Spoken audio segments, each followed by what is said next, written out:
জুলাই গণঅভ্যুত্থান দিবসকে কেন্দ্র করে রাজধানীর গণভবনে নির্মাণাধীন জুলাই গণঅভ্যুত্থান স্মৃতি জাদুঘরের নির্মাণ কাজের অগ্রগতি পরিদর্শন করেছেন অন্তর্বর্তীকালীন সরকারের প্রধান উপদেষ্টা প্রফেসর ডক্টর মোহাম্মদ ইউনূস।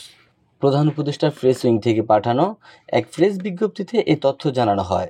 2024 সালের ঐতিহাসিক জুলাই অভ্যুত্থানের প্রেক্ষাপট, শহীদদের আত্মত্যাগ, আন্দোলনের সংগ্রাম এবং বিজয়ের স্মৃতিকে ধারণ করতেই এই জাদুঘর নির্মাণ করা হচ্ছে।